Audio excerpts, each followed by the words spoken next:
a continuar ahora con el doctor Mariano Bravo, responsable de fraude en San Cristóbal Seguros, quien nos dará su mirada sobre la implementación de modelos de Advanced Analytics para realizar una gestión más ágil de proyectos.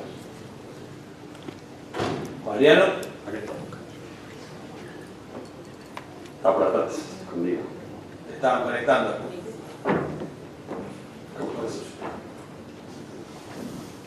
Buenos días a todos.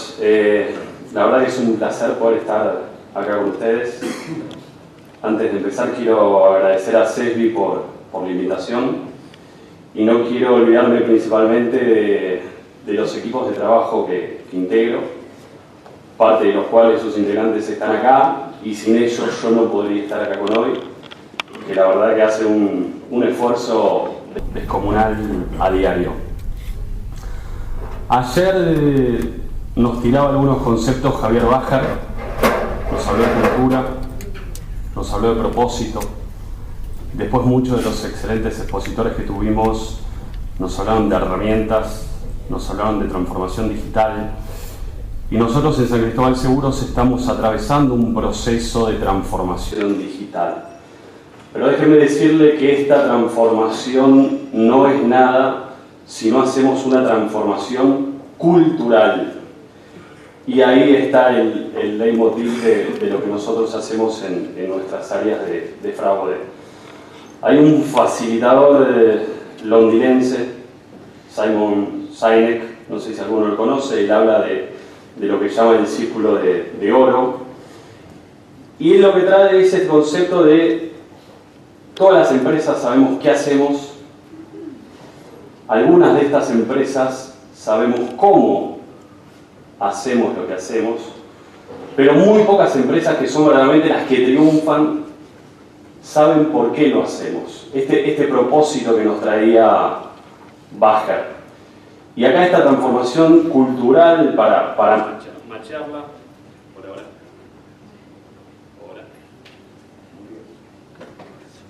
Hola, ahí está. Para machar con esta transformación cultural, si nosotros como integrantes de las áreas de fraude podemos encontrar nuestro propósito y este propósito lo podemos diseminar en toda la organización, créanme, les digo, no tenemos ninguna posibilidad de fracasar. Estamos destinados directamente al éxito. No quiero hacer más preámbulo de esto, me voy a meter en la presentación. Transformando la gestión del fraude. Nosotros en el mes de febrero empezamos a trabajar con una nueva área de fraude. Entendía esta con la convivencia, digamos, de un área operativa y un área de Advanced Analytics, que después me voy a meter un poquito más. Voy a hacer un doble clic en esto para hacer foco. Donde trabajamos, por ejemplo, en el diseño de una definición de fraude, creamos nuevos procesos de triaje, de investigación, establecimos metas, objetivos, empezamos a gestionarnos y a gestionar a los prestadores con los cuales interactuamos a diario, muchos de los cuales están hoy aquí presentes. Y por otro lado, que también es un déficit en muchas de las organizaciones, empezamos a generar, a construir KPI, indicadores, los cuales nos permiten tomar decisiones. Si nosotros tenemos pleno y acabado conocimiento de qué gestionamos, de cómo gestionamos, de las cantidades que tenemos y demás, lo ponemos en un mapa, eso nos va a permitir ver cómo accionar las palancas, en qué tiempo y de qué manera. Detectamos 5 dimensiones para crear, digamos, para que el proceso de fraude sea una gestión verdaderamente de excelencia. Primero, como les decía, teníamos que tener una estrategia, definir lo que es el fraude. Y si yo acá les preguntara a todos qué es el fraude, muchos me traerían una definición de libro, de diccionario. Otros me hablarían quizás desde algo más popular y banal. Y de esta manera, nosotros lo que hicimos en la compañía es tratamos de ver cómo las distintas personas, las distintas áreas, qué entendían por el fraude. Y fue así que entre todos creamos una definición de fraude que nos identifique, que verdaderamente no exista confusión a la hora de ver un siniestro o un caso dentro de la compañía, si se trata o no de fraude, y distinguirlo, que sucede muchas veces, de cuestiones técnicas, operativas, pero que poco tienen que ver con el fraude. Después el segundo eje en el cual nosotros nos concentramos era la detección. ¿Cómo detectamos los casos de fraude? Aquí nos metimos en las detecciones manuales, que pueden ser de parte de cualquier administrador, empleado de la compañía, las detecciones automáticas y también, ¿por qué no?, el análisis cruzado de información, sea con colegas, sea información interna, porque muchas de las compañías que están acá tienen distintas unidades de negocio. Cada una de estas unidades de negocio tienen información, datos, y en esta era de transformación digital, Big Data, estos datos son una fuente importantísima para poder, digamos, tomar decisiones. El tercer punto tiene que ver con la investigación. Acá creamos distintos roles, distintos perfiles, distintas capacidades. Salimos de ese administrador de siniestro. Después le voy a comentar un poquito cuál es el trabajo que cada uno de los miembros del equipo hace a diario. En cuarto lugar, tiene que ver con la prevención, y acá en la prevención, créanme, es muy importante para construir la cultura, cómo comunicamos en nuestras organizaciones. No solo es la importancia que tiene el tema, sino que ese tema, cómo hacemos para seducir a toda la organización, cómo a partir de ese propósito que nosotros tenemos podemos hacer que ese propósito no solo sea de las personas de fraude, sino que sea el propósito de toda la organización. ¿Cuál es ese ADN que tiene en lo que es la prevención de fraude?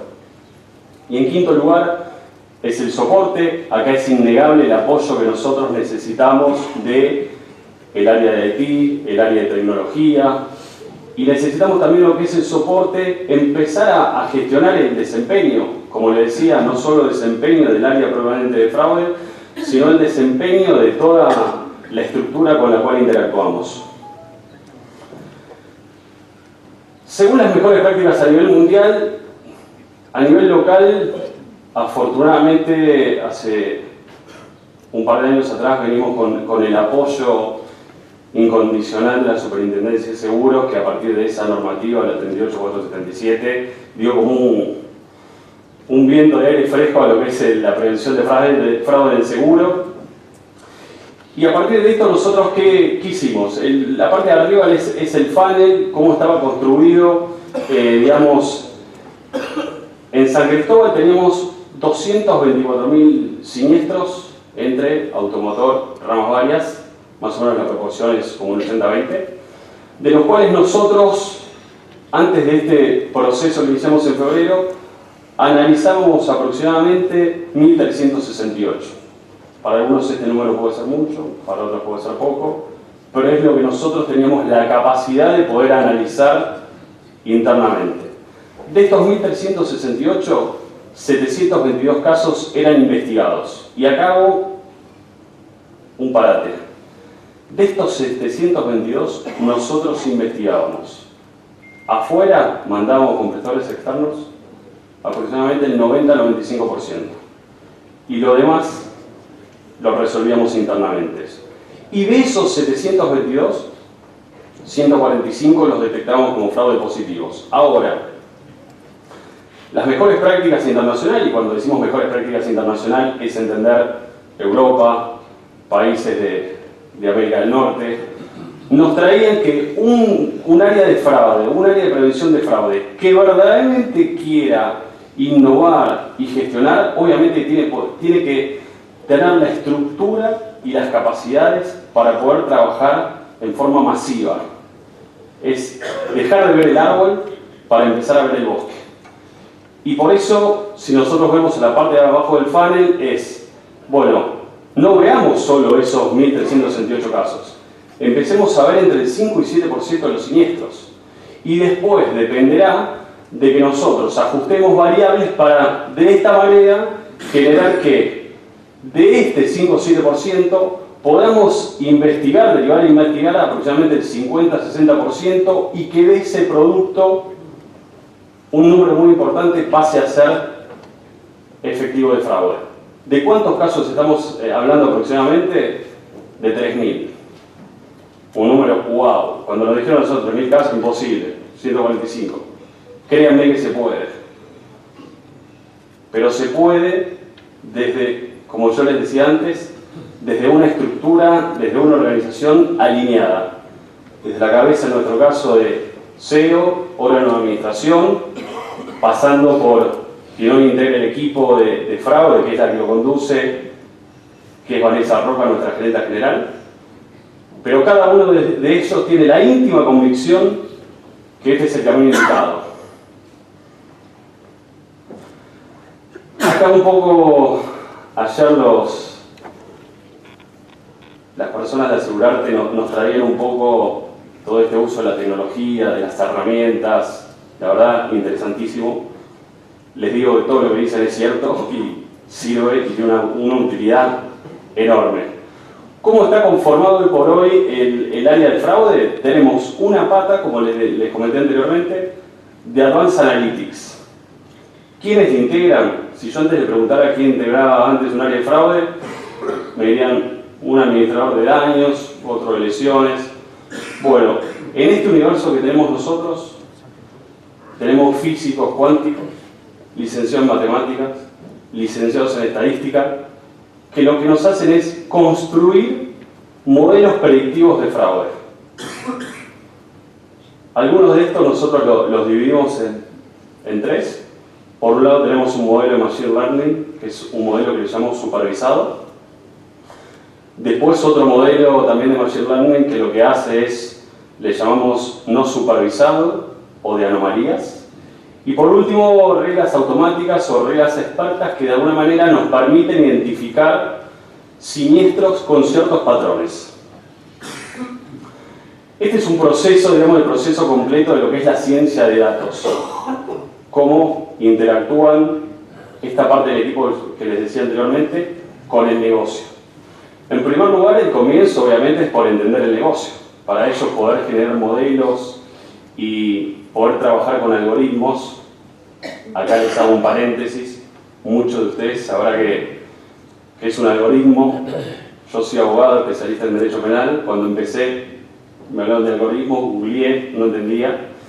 Y así un compañero del equipo me dice, mira, para que vos lo entiendas, es una secuencia de pasos. Es como hacer una torta, donde el algoritmo lo que te va diciendo a través de esos pasos, cómo es la mejor manera de hacer esa torta. En este caso la torta es el fraude. Entonces, si nosotros ponemos los huevos, ponemos la harina y lo dejamos 3 horas en el horno, obviamente la torta se va a quemar. Entonces, de alguna manera estos algoritmos, ¿cómo funcionan? Es una secuencia que va aprendiendo. Entonces, si se quemó, después va a aprender que quemándose no va, y así sucesivamente se va iterando cómo funciona el modelo, hasta que terminamos un modelo que verdaderamente funciona. Volviendo con el proceso de la ciencia de datos, les decía, el entendimiento del negocio. Entender por dónde pasa el fraude, ¿sí?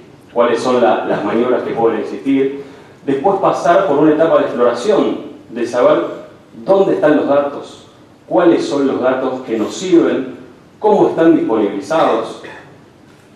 ¿Qué tenemos? ¿Un data lake? ¿No lo tenemos? Estamos hablando de datos estructurados, no estructurados. Y a partir de allí vamos a la parte del modelado, del construir este algoritmo. Como verán, hay flechas en todos sentidos. ¿Por qué? Porque después de la parte de modelado pasa la comunicación de los resultados al negocio, en este caso a la parte de fraude. Y el negocio le hace su devolución. De ahí las flechas que van en todos sentidos. ¿Por qué? Porque no tiene una lógica. Esto es un proceso que se va iterando. Devuelve el negocio, si considera que el modelado que no fue una buena perfección del modelo, se devuelve a la parte de ver cuáles son las variables, podemos incluir algunas variables, podemos aumentar con información de fuentes abiertas, y así sucesivamente va como en todo sentido. ¿Cuál es el final de esto? Cuando tenemos un modelo que verdaderamente funciona, pulgares arriba. Y esto lo que puede permitir es introducir nuevos modelos, hacer una mitosis, como se llama, que también son desagregados de estos mismos modelos. pasaba antes en San Cristóbal. Tenemos dos dimensiones, ahí están todos los claims. Tenemos unos poquitos que eran esos fraudes positivos, esos 145 casos que eran los que comentaba. Pero como vemos, los naranjas, que era ese fraude oculto, esparcido por todo el universo de claims, y no sabíamos dónde estábamos. ¿Cómo funcionan los modelos? Primero, las reglas espartas. No sé si verán, ahí tenemos dos ejes. Entonces focalizamos sobre alguno de los ejes para entender dónde se están dando las tipologías de fraude y construimos reglas de negocio. Poder entender que un siniestro se da en N cantidad de tiempo, poder entender que se dé una conjunción de agentes, puede ser un abogado, con un tallerista, podemos ver que queremos identificar aquellos claims que tengan X monto o particularidades de las que ustedes quieran. Actualmente tenemos 18 y estamos próximos a implementar 5 más, un total de 23. Lo más novedoso obviamente son los modelos predictivos de fraude. Los modelos predictivos de fraude, este primer modelo que es el de anomalías supervisado, como les comentaba anteriormente, ¿qué hace? Sobre esos 145 casos que nosotros teníamos identificados como fraude, estos modelos entienden la lógica de esos de esa secuencia en esos 145 casos de fraude. A medida que nosotros vamos incorporando más casos, el modelo, como es inteligente, va aprendiendo. Entonces, partimos de 145, en la medida que vamos incrementando estos casos de fraude, el modelo va prediciendo en mejor forma aquellos claims que estaban ocultos y que ahora los podemos identificar. En lo que es el modelo no supervisado y de anomalías, casualmente es esto. Es como identificar los outliers, lo que está en los bordes, lo que está afuera, lo que no se ve, cosas extrañas. Por ejemplo, puede ser exceso en los costos de una cobertura, puede ser también la identificación, como identifica patrones, puede identificar que hay una conjunción, se está dando una iteración, una repetición de agentes que trabajan, digamos, en forma unida y que se verifica en estas conductas de hechos de fraude. Una parte es la parte de analytics. Hoy por hoy, y con las tecnologías que existen, es necesaria y es lo que se viene. Si vamos a compañías como Trove, compañías como Lemonade, que como bien decía Erwin, son 100% digital, para que se den una idea, corren más de 15 algoritmos que trabajan en forma inteligente y que pueden predecir casi en tiempo real si un caso es fraude o no. Pero una parte esencial y muy importante en la compañía es las capacidades de la gente. Eso nunca se va a eliminar. El administrador que conoce la zona, que conoce a las personas, a los abogados, a los talleristas, etc., eso no se va a suprimir y el aporte de cada uno de ellos es valiosísimo. Pero decía, si nosotros no tenemos cultura, es imposible que un administrador nos pudiera derivar un caso. Y así es como partimos nosotros. 3 casos nos derivaban las sucursales en forma manual por semana. Todos los demás casos teníamos que nosotros salir a buscar porque no nos lo mandaban. Hoy estamos acá, 128 casos. Vean cómo se multiplicó el número. Pero acá traigo nuevamente cosas que decíamos ayer. Tenemos que estar más cerca de toda la organización.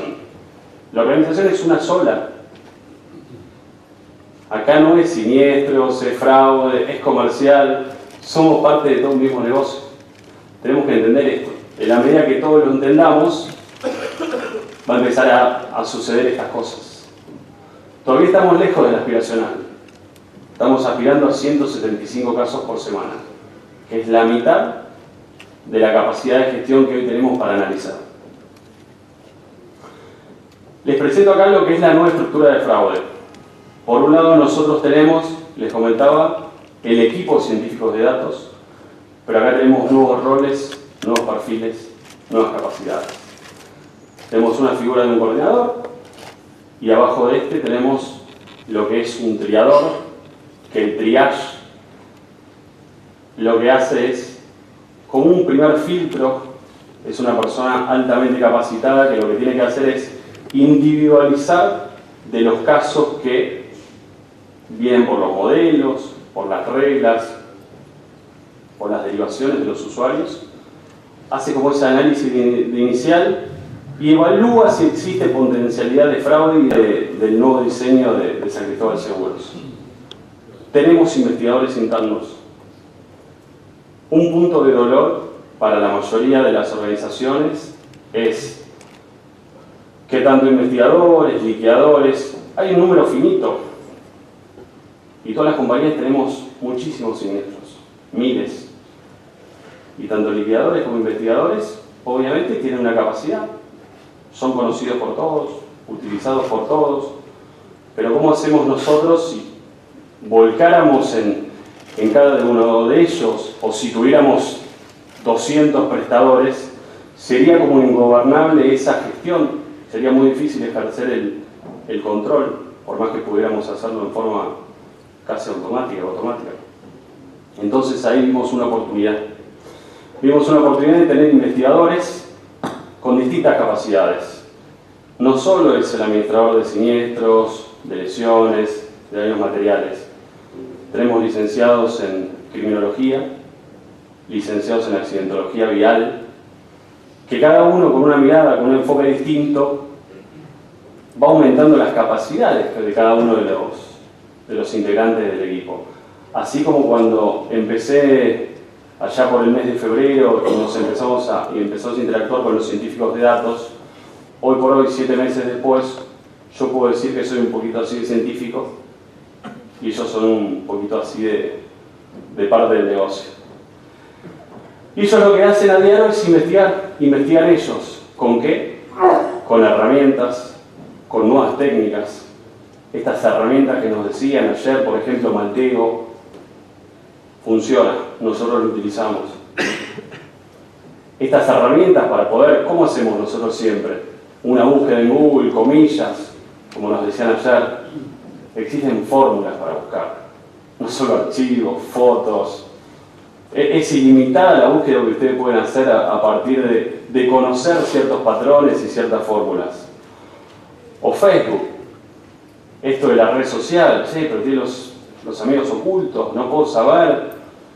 Existen herramientas que lo que hacen es decodificar y matchar, por más que estén ocultos, cuáles son aquellas publicaciones en las que consiguen los likes o los comentarios. Esto existe, es real. Tenemos también un analista de fraude, que es el que me ayuda en lo que es la gestión del área, el control de los KPI, el que me ayuda en identificar aquellas palancas que tenemos que activar. Y también esto me da lugar a decirles algo que les voy a comentar un poquito más adelante, esto de ser ágiles. Accionemos, sirve, continuamos, no sirve, cambiamos, hagamos otra cosa. No nos quedemos esperando y no, pero esto no me da, no me hace, hagamos nosotros, vayamos adelante. No tenemos un inconveniente, un bloqueo, vayamos por él, solucionemos, no nos quedemos en los problemas. Bueno, esta persona lo que me ayuda es en todo eso. Entender dónde podemos tener estos bloqueos, impedimentos, gestionar, ver la gestión interna, cuánto estamos investigando, cuánto estamos triando, cuáles son los tiempos que demoramos, cuánto asignamos a los prestadores, qué demora tienen las investigaciones. Si yo les mostré una foto de lo que es el área, tenemos tableros por toda la sala, tableros vivos que se mueven, y eso es lo que permite tomar decisiones. Por último lugar, tenemos una figura de un Scrum Master. Esto es bien de la agilidad, es en lo que tiene que ver la tecnología o la creación de productos digitales.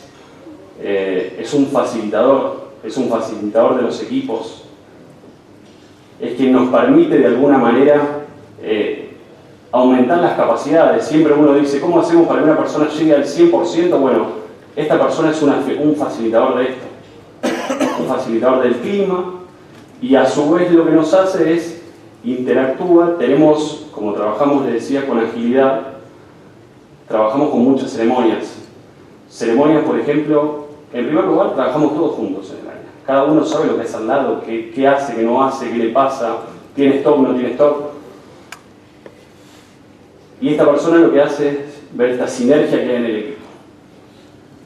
Y también nos ayuda en todo lo que tiene que ver comunicacional, con la comunicación.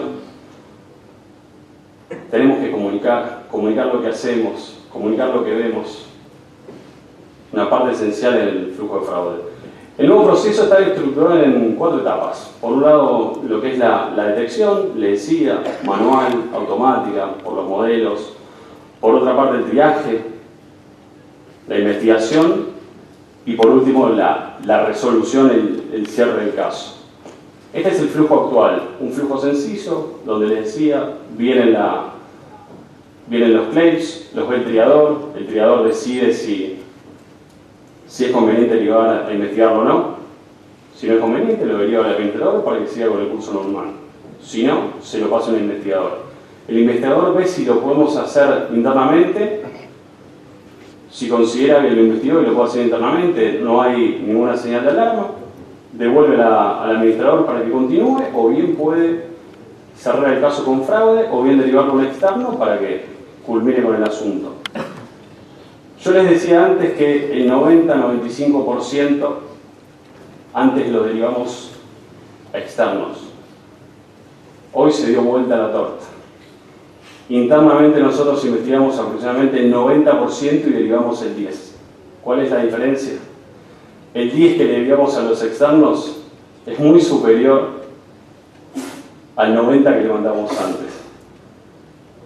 ¿Cuál es la diferencia?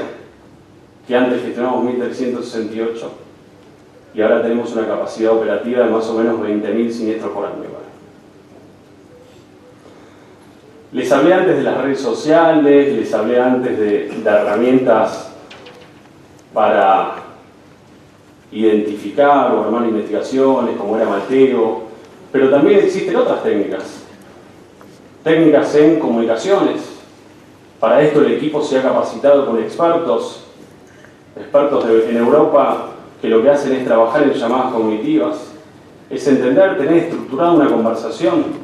¿Qué podemos obtener a partir de esa conversación? Identificar patrones. También a su vez estamos trabajando con el equipo de Advanced Analytics para construir herramientas que en definitiva nos permitan identificar a modo de polígrafo si una persona dice la verdad o no. Son datos, eso se puede real, ya no es de la película.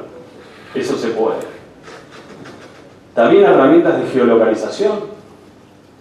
Poder gestionar de forma más ágil y proactiva el fraude, dónde tenemos el fraude, dónde se dan los fraudes, las zonas, va la capacidad, digamos, de los equipos de investigación externa.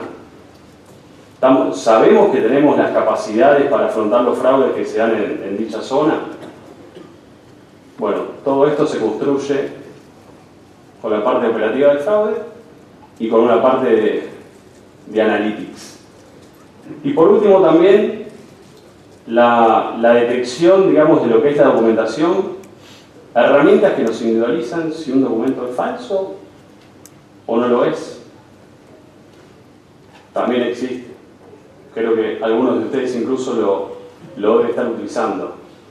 Estas son las capacidades que le hemos dado al equipo.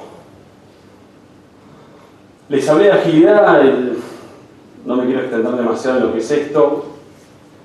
Nosotros trabajamos con lo que llamamos sprint. Primero tenemos en una pared identificado lo que es un backlog. Son historias, cosas que nosotros queremos construir. Cada historia del backlog lo que nos permite es individualizar, bueno, vamos a ir para allá, bueno, perfecto. Esto después lo desagregamos en tareas. Y esas tareas las llevamos a cabo en sprint, que le llamamos, son sprint de 15 días. ¿Qué hace la agilidad? La agilidad hace que nosotros podamos aportar en poco tiempo valor al negocio, porque en definitiva para eso estamos. Nosotros debemos, desde cada uno de la función que tenemos, es aportar valor al negocio. Y cuanto antes lo hagamos, mejor. Y hablé de ceremonias como la Daily, todos los días nos juntamos el equipo para analizar la performance del día anterior, qué hicimos, qué no hicimos, qué tenemos pendiente, algún impedimento, algún bloqueo, y sobre eso accionamos. También tenemos ceremonias una vez por semana, que hacemos la review, de alguna manera nos damos feedback, este término nuevo que ahora empezamos a conocer hace un tiempito. Feedback de ver, che, mirá, te vi así, ¿qué te pasó? Va la performance. Pero como equipo, porque somos un verdadero equipo de trabajo. Cada uno sabe todo del de al lado. Se va alguien de vacaciones, no se nota. ¿Por qué? Porque el equipo tracciona. Está unido, está cohesionado. Y esta agilidad es un proceso que se itera. Tomamos historias cada 15 días, las cumplimos, nuevas historias y así sucesivamente. Parte de este logro y de esta construcción que hicimos no la hubiéramos podido hacer si no se le daba otra impronta a lo que es el fraude en San Cristóbal. Anteriormente, fraude dependía de la gerencia de siniestros. Muchas de las compañías que están acá dependen del mismo área, que sabemos que se da cierta incompatibilidad, porque la mayoría de los fraudes se dan en siniestros. Y si el jefe de fraude, en definitiva, tiene el gobierno de siniestros, se pueden llegar a generar cortocircuitos, incompatibilidades. Y fue así, digamos, que en este subir de fraude y darle otra impronta, pasó a depender directamente de la gerencia general. Divorciado de lo que era recupero, porque antes fraude y recupero incluso lo teníamos juntos. Y lo que permite es accionar con otra impronta, con otra fuerza, con otro mensaje. Uno va a las sucursales, porque esa es otra cuestión. No podemos trabajar a distancia, control remoto, con un teléfono o por mail. Tenemos que estar cerca de la gente, conocer cuál es la problemática que tienen, qué necesitan. No es pedir. Yo te pido, pero te doy. ¿Qué necesitas? Capacitación, te capacito. Pero para saber qué necesitan, tenemos que estar cerca de ellos. Un poco de números. En los últimos meses logramos ahorrar más de 21 millones de pesos. Pero como ustedes ven en la línea, de esos 21 millones, gran parte se dio en los últimos 2 meses. En el mes de agosto solamente logramos identificar la misma cantidad de fraudes que en un año, 142. Si ese 142 nosotros lo multiplicamos por 12, nos da un número bastante cercano al aspiracional que tenemos. Tan lejos no estamos.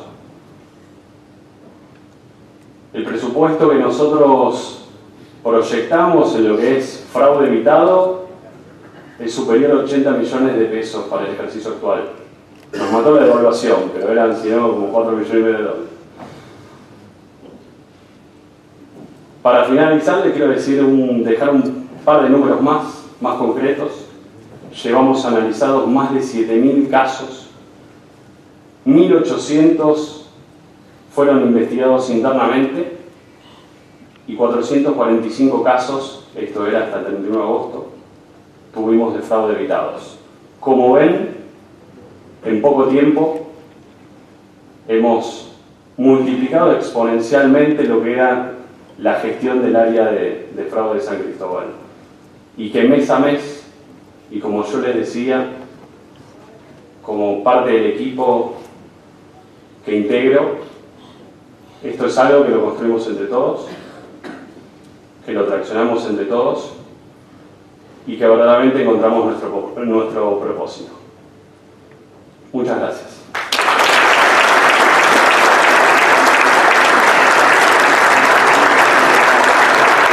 Muchas gracias, Mariano. ¿Tenemos alguna pregunta? ¿Tenemos alguna pregunta? Sí, ahí acercamos un micrófono. No, está bien. Como dato así duro, ¿puedo saber cuánta gente tenés en el área y qué presupuesto están manejando? 10. 10 personas. 10 personas. Gracias. ¿Alguna otra consulta? El equipo de científicos de datos ¿Está solo para fraude o para toda la organización? En este caso, estos están abocados directamente a fraude. Allá en el fondo. No lugarcito disponible para... Los currículos se envían a mi correo.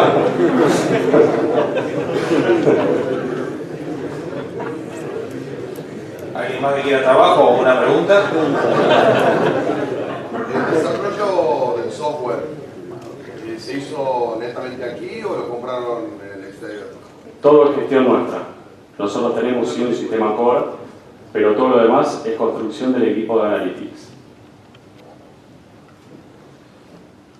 ¿Ninguna más? Parece un remate ya. Acá. Quería consultar, ¿los casos detectados analizaron con denuncias, avanzaron con denuncias penales o quedan en el registro? No, algunas sí. Y además también lo que tenemos en el área, como yo también soy abogado, lo que hicimos es tomamos el gobierno de lo que es el rechazo de los siniestros, la interrupción de términos. En esto ayudarnos también con las sucursales es cómo le podemos sacar trabajo a ellos. Eran digamos, una demanda que tenían, que si ellos tienen que mandar, interrumpir, tampoco eran especialistas, entonces mandaron una carta de, digamos, documento de rechazo, a ellos les importaba y demandaba mucho tiempo, es algo que nosotros le absorbimos. Bueno, si les va, tenemos una preguntita más ahí. Y otra acá. Nos íbamos a mandar el café, pero no. El análisis detectado, digamos, del fraude, Sí. ¿le sirvió para hacer una política de cambio de gestión? ¿Están utilizando todo este sistema, todo lo que ustedes hacen para implementar un cambio de gestión en la compañía? A ver, el cambio de gestión es en lo que tiene que ver con el fraude. Nosotros somos embajadores de ese cambio cultural, ¿sí? Entonces, por eso como veíamos, antes las sucursales derivaban 3 casos, ahora derivan 128. ¿Por qué? Porque ese cambio cultural que nosotros estamos traccionando, las sucursales, las delegaciones, los van también tomando como propio. Y si antes quizás era un punto de dolor mandar el caso a fraude, porque quizás lo devolvían en mucho tiempo, hoy por hoy todo lo contrario, porque las investigaciones que nosotros hacemos internamente estamos demorando entre 2 y 3 días. Está bien, pero el foco del fraude, Sí. el general del fraude, tiene un foco, un inicio, Sí. y una generación de ese fraude, y en el porcentaje, en los distintos porcentajes, podés saber cómo evitar el fraude desde el inicio. A ver, el fraude lo tenés que atacar desde lo que es la prevención, también en siniestros. También tenés otros fraudes que se dan que no tienen que ver con siniestros. Y lo que yo le decía, a través de los indicadores y las iniciativas que llevamos adelante, tratamos de atacar todas las cajas de fraude. No sé si te respondí con eso la pregunta. Pero la política, digamos, es una política que el fraude abarca todo el estamento y la estructura de las operaciones que se pueden dar en la compañía. Teníamos una pregunta más por acá. Sí, acá. Quería consultar cuál es el mayor porcentaje de productos que detectan fraude y además preguntarte sobre estas herramientas, cuál es la tecnología que utilizaron, por ejemplo, para detectar las relaciones que te decía, aun cuando estén bloqueados en la web, se pueden detectar estas relaciones. Después te paso el nombre de esa herramienta. Son herramientas que se pueden adquirir, algunas incluso, como decían ayer, de asegurarte, algunas son gratuitas, y las que son pagas tampoco son excesivamente onerosas. Pero en lo que es, digamos, el fraude, nosotros estamos viendo mucho, digamos, una gran afectación en lo que son las coberturas de robos parciales, pero también nosotros, como somos una empresa federal que está a lo largo y ancho del país, cada jurisdicción es muy distinta. Entonces te puedo decir que robo parcial vemos mucho en Buenos Aires, vemos mucho en Mendoza, tema lesiones tenemos muchos acá en Rosario, ¿sí? En Mar del Plata o centro y norte del país tenemos mucho fraude con lo que tiene que ver totales, incendio, DT. Pero Si yo me tengo que ir un número, todo lo que tiene que ver con robo parcial y lo que tiene que ver con daño parcial, con estos préstamos de póliza que también se dan. ¿Tenemos una preguntita más acá? Mariano, Sí. el monto que mostraste, ¿es ahorro efectivo o Sí. fraude identificado? No, efectivo. Ahorro efectivo. Efectivo. Y en las investigaciones internas, para lograr ese ahorro efectivo, persiguen el desiste, supongo. ¿Cómo se manejan para el volumen de desistimiento que pueden llegar a tener? Y si se firma en la compañía, o cómo se manejan en las investigaciones internas. A ver, las investigaciones, primero hay una cuestión también cultural de la gente. La gente no es fácil que tienda a reconocer, digamos, que participó de un ilícito y menos dejarlo plasmado de alguna manera en un papel. Sí, en muchos casos se da que los desistimientos los obtenés. Nosotros facilitamos un documento el cual nos envían vía correo y firmado. Y para lo que no, nosotros avanzamos con el rechazo del siniestro, sí identificando bien cada una de las cuestiones que detectamos. Y en esto también, porque allá me lo preguntaban algunos, bueno, pero ¿qué número de casos se te terminaron dando vuelta así de chiquititos? Porque a partir de las investigaciones que hacemos nosotros internas o incluso de las externas, como nosotros el fraude ahora lo atacamos de otra manera, los indicadores que tenemos verdaderamente son muy sólidos y son robustos. Entonces, si tuviera que contar los casos que nos vinieron de vuelta, con los dedos de una mano. Bueno, gracias por las preguntas. Si les parece, los invitamos a compartir un café en el subsuelo. Rapidito.